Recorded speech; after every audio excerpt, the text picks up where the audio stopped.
Dear students, welcome to physics time. हम कर रहे हैं डिप्लोमा की अप्लाइड फिजिक्स 1 का सिलेबस, जिसमें चल रहा है first chapter units and dimensions.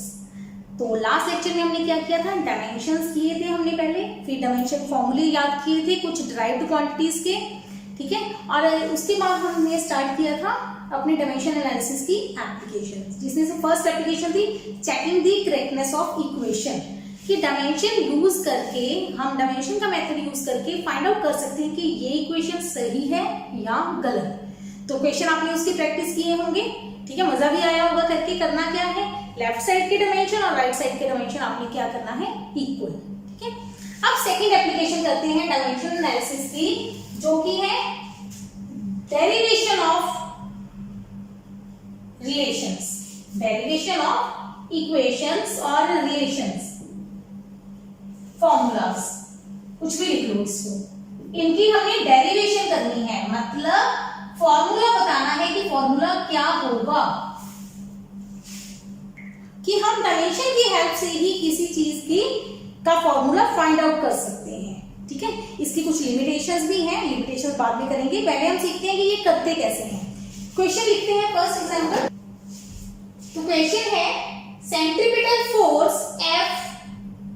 Centripetal force क्या होती है, जब कोई बॉडी सर्कल में घूमती है तो उस पे जो फोर्स लगती है वो सेंट्रीपिटल फोर्स है। डिटेल आगे बढ़ेगी फोर्स चैप्टर में। Centripetal force F depends upon, इन्होंने हमें बताया होगा कि कोई क्वांटिटी कितनी चीजों पे डिपेंड करती है, कौन कौन सी चीजों पे। डिपेंड्स अपॉन मास, ठीक है, पता है मास बॉडी का होता है, भार होता है, वेलोसिटी, ठीक है, कितनी फास्ट चल रही है वो वाली चीज, और रेडियस r, तीन चीजों पे डिपेंड करती है। इसका रिलेशन फाइंड आउट करो, ठीक है। सबसे पहले आपने इस क्वेश्चन को करना कैसे है, सीखो इसका तरीका। बहुत इजी मेथड है, कुछ नहीं करना, फोर्स F ऐसे लिखना है आपने, उसके सिंबल्स बताए होंगे तो ठीक है, नहीं बताए तो जनरल लिख लो। फोर्स के लिए F होता है, मास के लिए M होता है, वेलोसिटी V होती है, स्पीड भी V होती है, रेडियस R होती है। ये शुरू से यूज करते आ रहे हैं हम सिंबल्स, ठीक है। फोर्स इज प्रोपोर्शनल टू, हमें बताया गया है कि फोर्स मास पे डिपेंड करती है। अब ये प्रोपोर्शनैलिटी क्या है, जिन स्टूडेंट्स के लिए ये नई चीज है वो सीखो। हम कहते हैं y is equal to 5x, एक मैंने इक्वेशन लिखी है ना, सिंपल समझ लो, वो चीज बाद में समझ आएगी।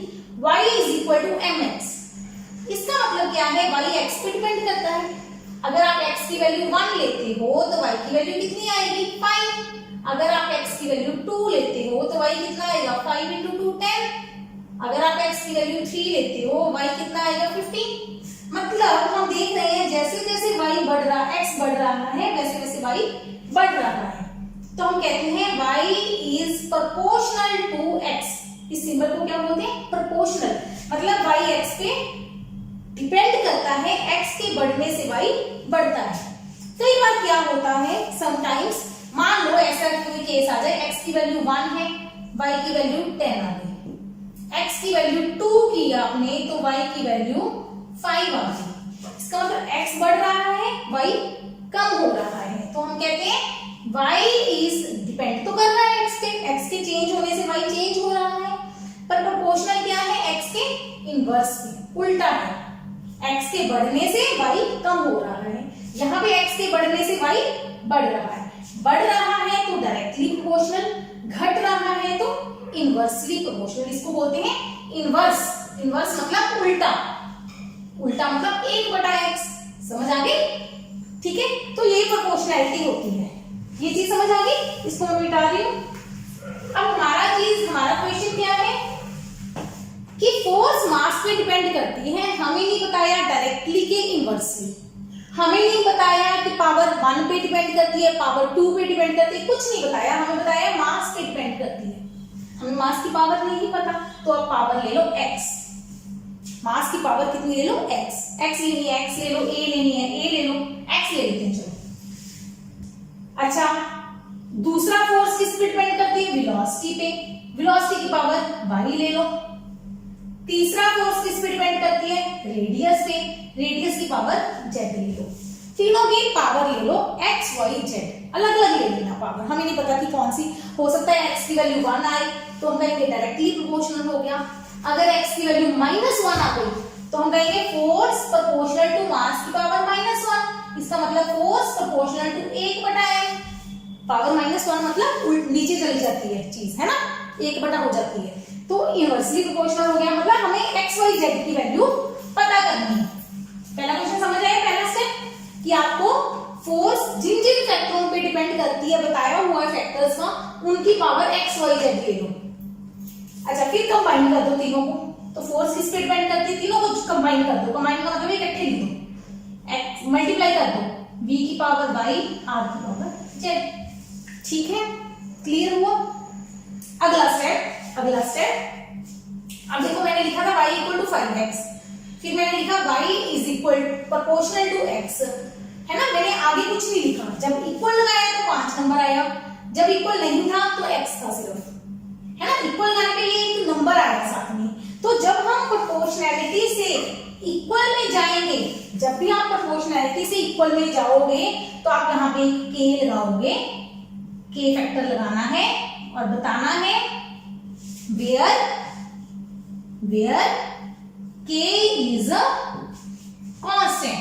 कौन सा कांस्टेंट, डायमेंशनलेस कांस्टेंट, मतलब k कांस्टेंट है और डायमेंशनलेस है, मतलब k की कोई डायमेंशन नहीं है, मतलब k कोई क्वांटिटी नहीं है, k एक नंबर है, सिर्फ एक नंबर आएगा, जैसे वहां पे 5 नंबर आया था। समझ आई? ये 3 स्टेप समझ आ गए। ये 3 स्टेप आपने पहले कर देने हैं। फिर मैं मिटा दूं इसको मैं मिटा लूं क्योंकि मुझे मेरा बोर्ड छोटा है, मुझे आगे जरूरत है इसकी। नोट कर लो इसको। अब आगे देखो, अगर नहीं नोट हुआ तो वीडियो को पॉज करके नोट कर लिया करो। ऑनलाइन क्लासेस का ये सबसे बड़ा फायदा है कि अगर आपका कोई पार्ट नोट होना रह गया, कोई चीज नहीं सुनाई दी, तो आप रिवाइंड करके पीछे जाके दोबारा सुन सकते हो, है ना। F इज इक्वल टू आपके पास आया k m की पावर x v की पावर y r की पावर z, है ना। ये चीज आ गई, ये हमारे पास आ गई इक्वेशन। Right dimensions. अब क्या करो, डायमेंशन ऑन बोथ साइड्स, दोनों तरफ डायमेंशन लिख दो। इंग्लिश ठीक है, नहीं भी लिखोगे तो भी चल जाएगा। इंग्लिश की लाइन अगर बच्चों को मुश्किल लगती है वो छोड़ सकती हो। दोनों तरफ की डायमेंशन लिख दो। राजे फोर्स की डायमेंशन, अब डायमेंशन आपको याद हो जाना चाहिए। इस पॉइंट तक आपको पुरानी जो डायमेंशन फॉर्मूले मैंने टेबल बनाया था वो याद करो। MLT-2 dimension equal left side की डायमेंशन लिख देंगे। ये क्वेश्चन बहुत इंपॉर्टेंट है, बहुत बार पेपर में आता है सेम क्वेश्चन। वैसे इसके कई क्वेश्चन करवाऊंगी मैं आपको, 4-5 एग्जांपल्स करवाऊंगी, उनमें से एक पेपर में आएगी। ठीक है। के क्या लिखा था हमने, डायमेंशन लेस मतलब डायमेंशन है ही नहीं उसके, छोड़ दो। जिसके डायमेंशन नहीं है उसको छोड़ दो। M फॉर मास के डायमेंशन M, पावर नहीं छोड़नी बेटा, मल्टीप्लाई में जो कांस्टेंट होगा उसको छोड़ दो, पावर नहीं छोड़नी। V वेलोसिटी के डायमेंशन LT-1, रेडियस L। ठीक है यहां तक। अब आगे करो, MLT-2 इज इक्वल टू, अब ना इस ब्रैकेट्स को खोलेंगे कैसे, ये 1 है पावर, अगर m के ऊपर कोई पावर नहीं लिखी तो 1 है, 1 और x बन गया, मल्टीप्लाई कर देना है। L की पावर कितनी बन जाएगी, y, t की पावर बन जाएगी -y। ये एक बार सीख लो, हर क्वेश्चन में ऐसे ही करना है। L की पावर z, ठीक है। टोटल ब्रैकेट 1 लगा दो। ठीक है। अगला स्टेप, हर क्वेश्चन में आगे सेम स्टेप रिपीट होंगे, तो एक बार अच्छे से सीख लो। 3-4 दिन प्रैक्टिस कर लोगे तो आपको याद हो जाएंगी चीजें। m की पावर x, m में की पावर आ रहा है, l की पावर l 2 बार आ रहा है, मल्टीप्लाई करते हैं, बेस सेम है, पावर्स क्या होंगी, ऐड। पिछले लेक्चर में या पिछले लेक्चर में डिटेल में करवाया था, दो क्वांटिटीज को मल्टीप्लाई करते हैं, बेस सेम है, पावर्स क्या हो जाएंगी, ऐड। t की पावर क्या हो जाएगी, -1। ठीक है। अब देखो लेफ्ट और राइट साइड में इक्वेट पावर्स। इक्वेट का मतलब होता है इक्वल कर दो पावर्स को। इधर m की पावर कितनी है, उधर कितनी है, दोनों को बराबर रख दो। इधर m की पावर कितनी है, 1, उधर m की पावर कितनी है, x। L की पावर पावर से इक्वेट करनी है जी, पावर बराबर रखनी है। एल की पावर इधर कितनी है 1, उधर कितनी है एल की पावर y प्लस जेड, ऐसे करना है। इधर t की पावर कितनी है -2, उधर t की पावर कितनी है -1। ये स्टेप समझ आ गया, क्वेश्चन खत्म। पहले क्या किया हमने, सारी चीजों के डायमेंशन लिखे, फिर लेफ्ट साइड जो राइट साइड आएगी आपकी, राइट साइड में पावर्स ऐड कर देनी है, जो भी ऐड सब्ट्रैक्ट होती है, ऐड होगी कुछ सब्ट्रैक्ट होगी कुछ ना, जो भी हो रहा है सेम पावर वाले। m अकेला था, अकेला छोड़ दिया, t अकेला था, अकेला छोड़ दिया, l 2 बार आ रहा था, बेस सेम था, पावर से ऐड कर दी। ठीक है, तो इधर वाली पावर और उधर वाली पावर बराबर रखनी, m की पावर m के बराबर, l की पावर l की पावर के बराबर, t की पावर t की पावर के बराबर। तो देखो पहली इक्वेशन से हमारे पास x की वैल्यू 1 आ गई, हमें x y z निकालना था बेटा और कुछ नहीं करना। पहली इक्वेशन से x की वैल्यू 1 आ गई, अब y और z रह गई, कहां से निकाले, ये पढ़ा। यहां से हमारे पास किसकी वैल्यू आ जाएगी y की, कैसे आएगी, माइनस के साथ माइनस कट जाएगा, y की वैल्यू कितनी आ गई 2, y भी आ गया, सर्कल का जो आ गई, x आ गया, y आ गया, z बच गया।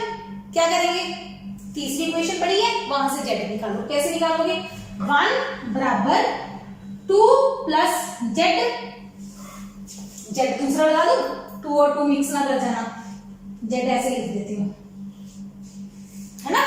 अब यहां से z निकालना आता है ना, मैं यहां से z देखो कैसे निकालेंगे, z इधर है, पानी इधर है, ये 2 इधर किसमें है प्लस में, उधर जाके किसमें हो जाएगा माइनस में। जब इक्वल से दूसरी तरफ लेके जाते हैं, अगर यहाँ मल्टीप्लाई हो तो उधर डिवाइड हो जाएगा, अगर यहाँ प्लस में हो उधर माइनस हो जाएगा, अगर इधर माइनस हो तो उधर जाके प्लस हो जाएगा, साइन चेंज हो जाते हैं। मल्टीप्लाई वाला डिवाइड हो जाता है, डिवाइड वाला मल्टीप्लाई, प्लस वाला माइनस, माइनस वाला प्लस। ठीक है, तो z की वैल्यू कितनी आ गई -1। हमारे पास x y z दोनों की, तीनों की वैल्यूज आ गई। ठीक है ना, यही चाहिए थी हमें, तो हमारा खत्म हो गया क्वेश्चन। इसको थोड़ा सा मिटा दूं, चलो यहाँ पे साइड पे लिख देती हूँ, ये चीज नहीं है ना हमारे पास, ये काम की, तो हमारे पास ये वैल्यू यहाँ पे पुट कर दो राजे, f बराबर k m की पावर x की वैल्यू कितनी आई है 1, v की पावर y की वैल्यू कितनी आई है 2, r की पावर z कितना आया है -1। ठीक है, तो f बराबर आ गया k m v square, r ऊपर -1 है, नीचे जाके r की पावर 1 हो गई। ये फॉर्मूला बन गया हमारा सेंट्रीपिटल फोर्स का। आप पेपर में यहीं तक करके आओ, पूरे नंबर मिलेंगे। एक स्टेप और है छोटा सा k की वैल्यू का, लेकिन वो k की वैल्यू आपको याद करनी पड़ेगी, तो मैं छुड़वा रही हूँ इस चीज। ठीक है, ये फॉर्मूला जब हम नेक्स्ट उसमें करेंगे, यूनिट्स में नेक्स्ट चैप्टर्स में करेंगे, तो वहां पे ये फॉर्मूला यूज होगा कि f की वैल्यू होती है mv स्क्वायर बटा r, mv स्क्वायर बटा r। ठीक है, तो वही वाला यूज कर रहे हैं हम, बस k की वैल्यू उसमें k नहीं आता, इसका मतलब k की वैल्यू 1 आती है, तो आप यहीं तक छोड़ दो, खत्म। किया गया है, पहले आपने देखा फोर्स किन किन फैक्टर्स पे डिपेंड करती है, तीनों की पावर x y z ले ली। ठीक है, दोनों तरफ डायमेंशंस लिख दी। ठीक है, फिर डायमेंशन बराबर रख दी, m की m के बराबर, l की l के बराबर, t की t के बराबर, वहां से x y z की वैल्यू निकाल ली, आंसर आ गया, खत्म।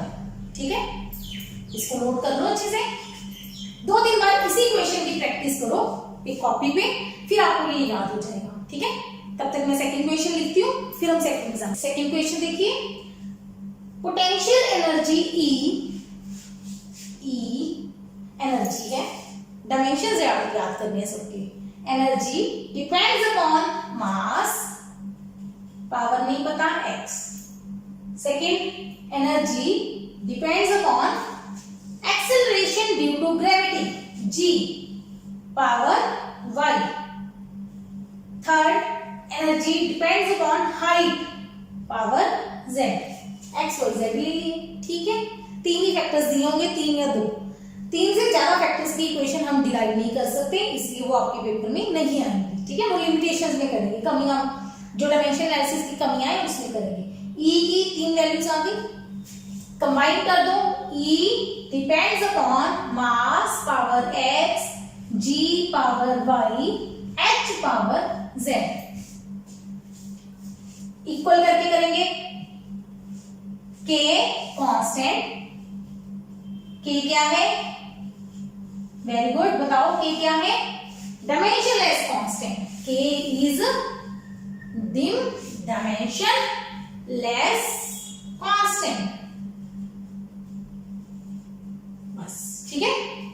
तो क्या करेंगे, अब सब्जेक्ट चीजों की डायमेंशन लिख दो, एक ही उसमें आ जाएगा पूरा डायमेंशन, एम एनर्जी के डायमेंशन चालू हुई, एनर्जी Ml2T-2, हर चीज की डायमेंशन वैसे याद करनी पड़ेगी आपको, जितनी क्वांटिटीज लिखानी है उसकी। के कुछ नहीं है, डायमेंशन लेस है, M for mass, G acceleration, gravity की तो है लेकिन एक्सेलरेशन है, एक्सेलरेशन की डायमेंशन क्या होती है, L-T-2 पावर y, h क्या होगी, h हाइट मतलब मीटर सेंटीमीटर, मीटर मतलब लेंथ, तीन ही चीजें आएंगी, मास लेंथ टाइम, और कोई नहीं आएगा इसमें, ठीक है। ब्रैकेट खोल दें, m की पावर x, l की पावर y, t की पावर -2y, l की पावर z, कंबाइन कर दो, लेफ्ट साइड में कंबाइन, राइट साइड में कंबाइन कर दो, लेफ्ट तो ऐसे ही रहेगा, कंबाइन कर दो, m की पावर x, l की power y plus z, t की पावर -2y, ऐसे मतलब सोचना सेम आंसर आ जाएगा, नहीं सेम नहीं आएगा क्योंकि क्वांटिटी चेंज हो गई, g की वैल्यू चेंज हो गई, g आ गया यहाँ पे, इधर एनर्जी आ गया, उधर फोर्स की कैलकुलेशन में, है ना। पावर इक्वेट कर लो राजे, 1 बराबर x, 2 बराबर y प्लस z, ये डिफरेंट आ गया, t -2 बराबर -2y, ठीक है। पहली इक्वेशन से x आ गया 1, सर्कल लगा दो, यहां से देखो y निकल जाएगा, थर्ड इक्वेशन से माइनस के साथ माइनस कट गया, 2 के साथ 2 कट गया, y की वैल्यू क्या आ गई 1, बस इसको ऐसे ही याद किया करो, अगर मैं काटती नहीं हूं समझ लो इसको, बच्चे ना यहाँ पे बहुत कंफ्यूज होते हैं, मैंने देखा है बच्चों की ना ये कैलकुलेशन कईयों की वीक होती है, यहाँ से मुझे y निकालना है, और बच्चे कहेंगे -2 इधर आके +2 कर दो, नहीं ध्यान दो, यहाँ पे जो -2 है इसके साथ मल्टीप्लाई नहीं है, जब मल्टीप्लाई में हो तो इधर आके क्या होगा, डिवाइड, मल्टीप्लाई है तो डिवाइड हो जाएगा दूसरी साइड आके, माइनस के साथ माइनस कट गया, 2 के साथ 2 कट गया, 1 आएगा, आंसर क्या आएगा, y की वैल्यू 1, अब y की वैल्यू 1 तीसरे में पुट कर दो, यहाँ पे 2 बराबर 1 प्लस z, है ना। अब देखो यहाँ पे प्लस में है तो इधर आके ये भी प्लस में है, तो ये इधर आके माइनस होगा, z की वैल्यू क्या आएगी 2 - 1, मतलब z की वैल्यू क्या आएगी 1, x y z तीनों निकल गए, तीनों 1 1 आ गए, बहुत आंसर अच्छा आंसर आ गया, तो खत्म। तो एनर्जी हमारी किसके बराबर आ गई, k m की पावर 1, g की पावर 1, h की पावर 1, mgh, खत्म, एनर्जी आ गई k mgh, k की वैल्यू एक्चुअली 1 होती है, तो एनर्जी किसके बराबर आ गई mgh, ये हमारा पोटेंशियल एनर्जी का फॉर्मूला है, इसका फॉर्मूला है पोटेंशियल एनर्जी का mgh, k की वैल्यू 1 होती है, ये कैसे याद करेंगे, फॉर्मूला याद हो गया तो ठीक है, नहीं यहाँ तक छोड़ दो कोई बात नहीं, पूरे नंबर मिल जाएंगे आपको, ठीक है, लॉजिक समझ आ गया। ये हो गई हमारी सेकंड एग्जांपल, अब शिफ्ट करते हैं third example. Third example question देखो, find derive expression for time period of pendulum, खत्म, कुछ नहीं बताया हुआ, कहते पेंडुलम का टाइम पीरियड निकालो, टाइम पीरियड निकालो बाय डायमेंशन एनालिसिस, ये बताया हुआ, डायमेंशन मेथड यूज करना है, ऑटो मेथड है नहीं आपके सिलेबस में, ठीक है। अब टाइम पीरियड निकालना है तो किसका, पेंडुलम का। पेंडुलम क्या होती है, क्या होता है पेंडुलम, बॉल होती है, बॉल, उसको धागे से, थ्रेड से लटकाया होता है, समझ गए, समझ आ गई, बॉल को धागे से लटकाया और बॉल को ऐसे हिलाया, वो झूलने वाली जो ऐसे झूलती है, ऐसे ऐसे घूमेगी ना, बॉल ऊपर जाएगी फिर नीचे, ऐसे ऐसे धागे से, इमेजिन कर लो सिंपल, पकड़ा धागे से बॉल को लटकाया और बॉल ऐसे ऐसे घूम रही है। अब आपको कहा है उसका टाइम पीरियड का फॉर्मूला निकालो, आपको बताया नहीं कि टाइम पीरियड किस किस पे डिपेंड करता है, तो यहाँ पे आप कैसे क्वेश्चन करोगे, कई बार ऐसे आ जाए तो इस तरह के क्वेश्चन, तो आप देखो कि इसमें कौन कौन सी चीजें आएंगी, वैसे पेंडुलम में क्या क्या चीजें आएंगी, एक बॉल आएगी, बॉल का मास आएगा, तो आप लिखेंगे time period depend upon, time period का सिंबल टी होता है, ठीक है, किस पे डिपेंड करती है, मास ऑफ बॉल, m क्या है, मास ऑफ बॉल, इसको ना बॉब कहते हैं, बॉल नहीं कहते, बॉब कहते हैं। ये मेटल की बनी होती है नॉर्मली, वैसे किसी भी लक्कड़ की भी हो सकती है, वुड की भी हो सकती है, एल्यूमिनियम की भी हो सकती है, लोहे की भी हो सकती है, कुछ भी हो सकती है, ठीक है। मास ऑफ बॉब, ठीक है। एल आएगी, एक लेंथ आ जाएगी धागे की लंबाई, इसको हम लेंथ ऑफ थ्रेड नहीं बोलते, लेंथ ऑफ पेंडुलम। और तीसरा, ये जब घूमती है तो यहां पे लगती है ग्रेविटी, तो जी आएगा, acceleration due to gravity. 3 factor पे टाइम पीरियड डिपेंड करेगा। नहीं बताया हो तो आपने खुद सोचने हैं कि पेंडुलम में क्या क्या है। एक तो बॉल है, बॉल का मास आ जाएगा, भार आ जाएगा कितनी भारी है, लेंथ आ जाएगी पेंडुलम की, लंबाई, धागा कितना लंबा लिया है, जितना धागा लंबा लेंगे उतना वो स्लो घूमेगा, छोटा लेंगे तो वो फास्ट घूमेगा ना। सोच सकते हैं अपने आप, भारी बॉल है तो उसको, हल्की बॉल है कौन सी ज्यादा टाइम लेगी घूमने में, है ना, वो चीजें आप चेक कर सकते हो। मास, लेंथ और तीसरी एक्सेलरेशन ड्यू टू ग्रेविटी, कि ग्रेविटी कितनी है वहां। 3 फैक्टर्स पे डिपेंड करेगा। तो वही ले लेते हैं, m की पावर x, l की पावर y, g की पावर z, 3 फैक्टर्स आ गए, है ना। कई बार 2 फैक्टर दिए होंगे, पर हम जब ज्यादा क्वेश्चन 3 फैक्टर्स वाले आएंगे आपको। कंबाइन कर दो, t is proportional to m की पावर x, l की पावर y, g की पावर z, तो t is equal to k, m की पावर x, l की पावर y, g की पावर z।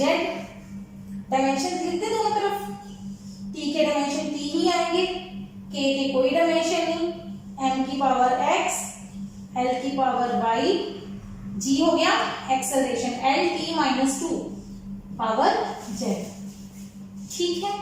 अब यहाँ पे ना इधर सिर्फ टाइम पीरियड में t आ रहा है, m और l है नहीं, जो है नहीं उनकी पावर कितनी लगाएंगे, 0, जो है ही नहीं उसकी पावर कितनी लगेगी, 0। इधर देखो m की पावर क्या आएगी, कैलकुलेशन खुद से करो, खुद से कॉपी पेस्ट करो और फिर इसके साथ आंसर के साथ मैच करो। m एक ही बार आ रहा है राजे, तो m की पावर x आएगी, l की पावर यहाँ पे y, यहाँ पे l की पावर z, t की पावर -2z, है ना। तो m की पावर कितनी बनी, x, l की पावर कितनी बनी, y प्लस z, t की पावर कितनी बनी, -2z, ठीक है। ठीक हो गया, समझ आ गया ना। तो अब करना आ गया, नहीं आया तो पहली एग्जांपल से दोबारा से शुरू कर लो, समझ आएगा। नहीं समझ में आया मेरे को मेल करो, मैं दोबारा समझा दूंगी इस लेक्चर को, ठीक है। तो राजे अब क्या करो, पावर्स इक्वेट कर दो। पहले m की पावर कितनी है, 0, इधर m की पावर कितनी है, x, ओ वेरी गुड, x 0 आ गया, x खत्म।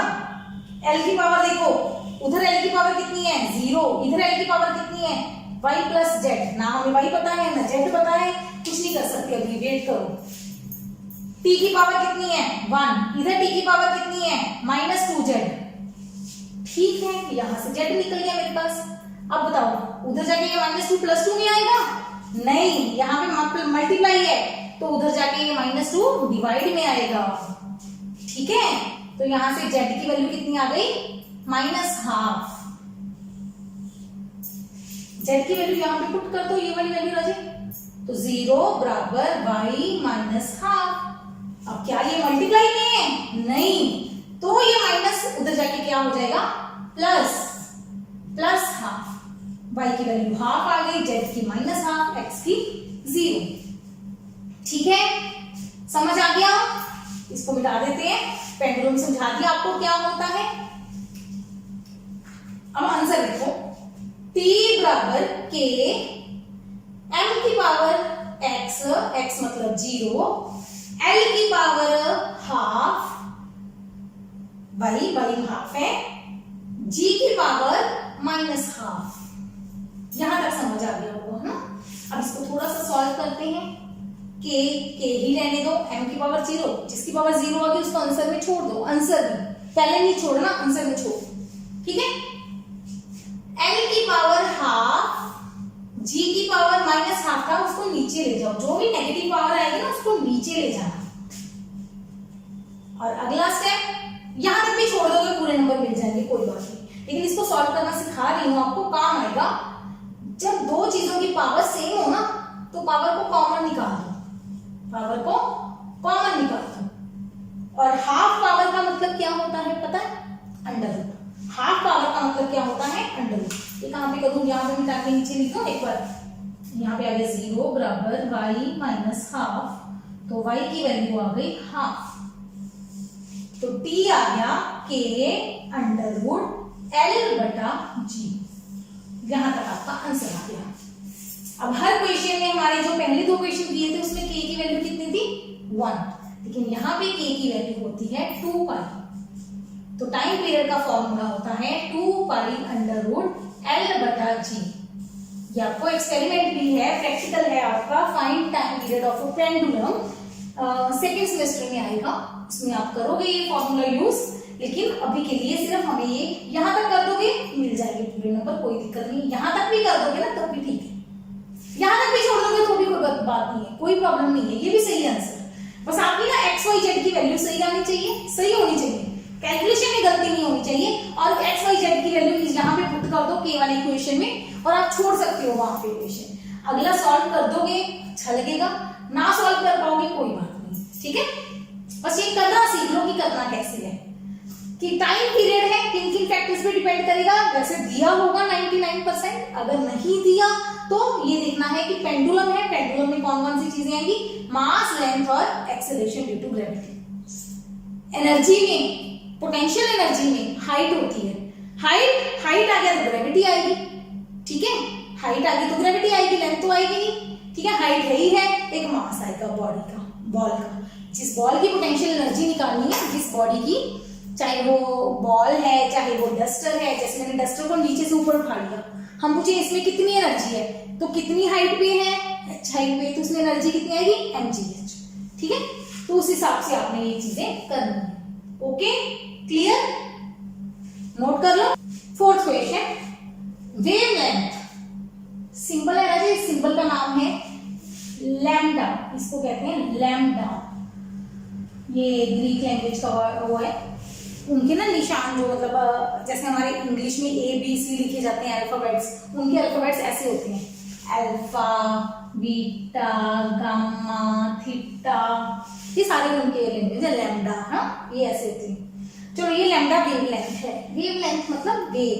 वेव क्या होती है? इस चीज को वेव बोलते हैं, वेव। वेवलेंथ मतलब वेव की लंबाई, लंबाई कितनी है वेव की, लंबाई, ये चीज। दो हाइट्स के, ये ऊपर है ना टॉप, उनके बीच के डिस्टेंस को वेवलेंथ बोलते हैं। लंबाई है वेव की, लंबाई, हमारा काम है सिर्फ लंबाई, लंबाई मतलब लेंथ हो गया, खत्म। किस पे डिपेंड करती है, किसकी वेवलेंथ है? इलेक्ट्रॉन की। इलेक्ट्रॉन की वेव होती है, वेवलेंथ है उसकी, किस पे डिपेंड करती है? मास पे, ठीक है, वेलोसिटी पे, ठीक है। तीसरा फैक्टर इन्होंने बता दिया प्लैंक्स कांस्टेंट, ये आपके लिए नया है, ये शायद हमने उसमें, आई डोंट रिमेम्बर कि मैंने टेबल में बनवाया था आपको कि नहीं, एक बार चेक कर लेना। प्लैंक्स कांस्टेंट h के डायमेंशन याद कर लो, क्या डायमेंशन है h के? ये कांस्टेंट है वैसे, पर इसके डायमेंशन है ml2 t-1, ये लर्न कर लो, ठीक है। ये क्वेश्चन पेपर में तब आएगा, आपके सिलेबस में है, ठीक है, ये मेंशन है पर्टिकुलर क्वेश्चन, तो आप अच्छे से कर लो इसको। 3 फैक्टर्स पे डिपेंड करता है, क्वेश्चन बहुत इजी है। पहला स्टेप क्या करेंगे? यस, अपने आप करिए, वीडियो को पॉज कर दीजिए, अपने आप क्वेश्चन सॉल्व करो, बाद में आंसर दिलाओ कि आपका सेम आया कि गलत। बहुत खुशी मिलेगी आपको। ये लो, मैं ये जल्दी से सॉल्व कर देती हूँ, अब मैं समझाऊंगी नहीं इसको।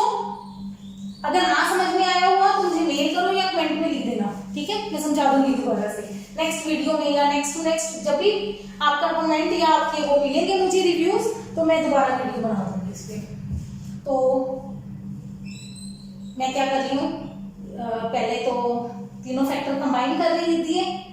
अगला स्टेप, कांस्टेंट लगा दिया, है ना। नेक्स्ट स्टेप,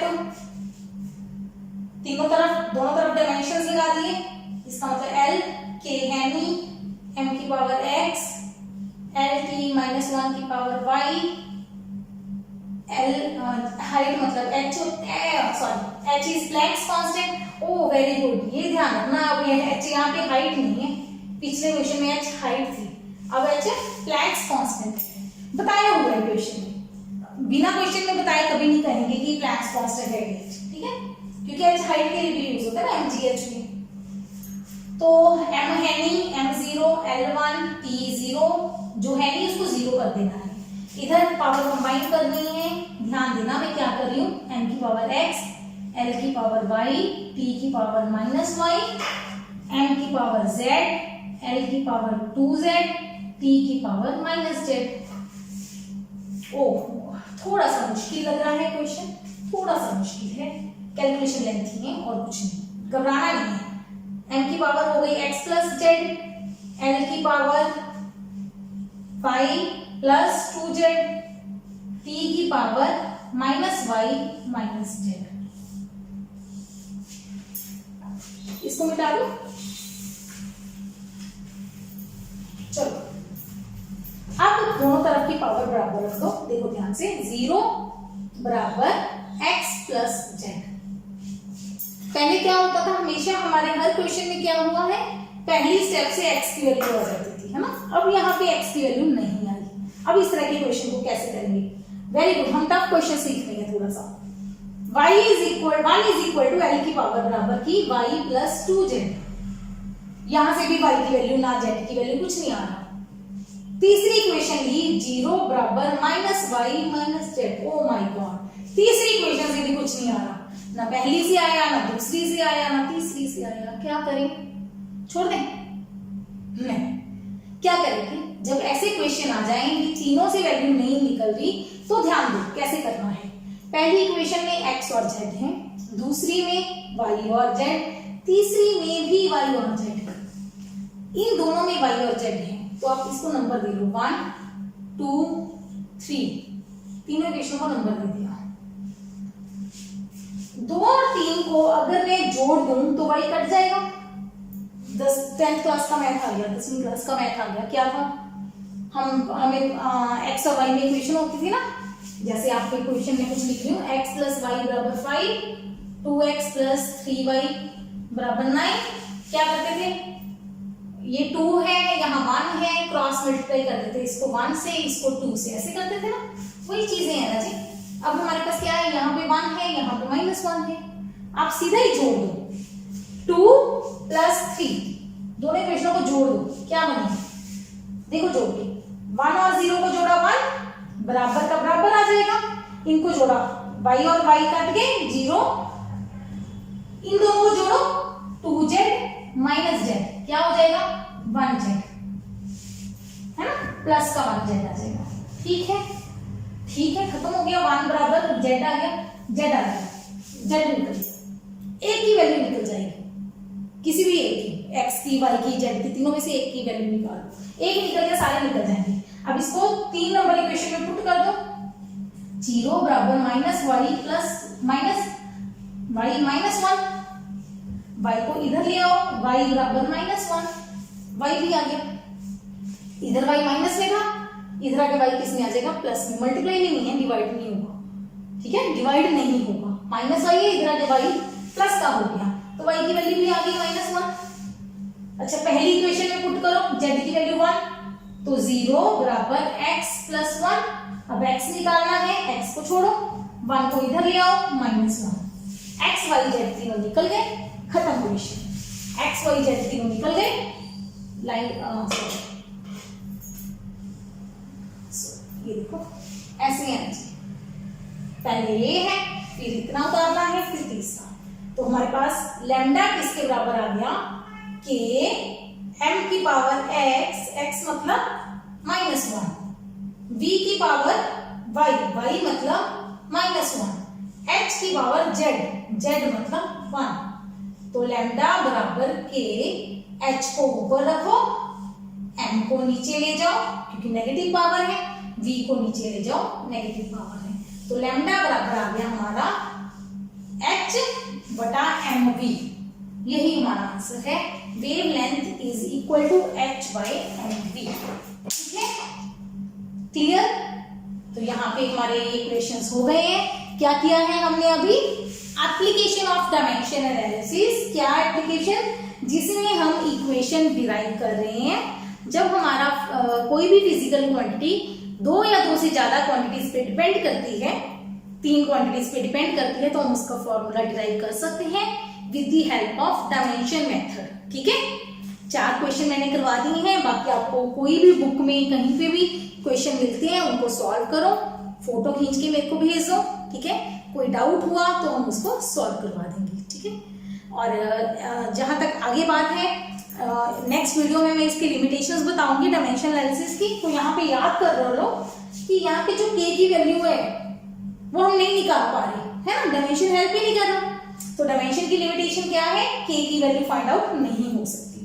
दूसरी बात, m and t 3 फैक्टर आ रहे हैं, तो 3 ही x y z हो सकते हैं।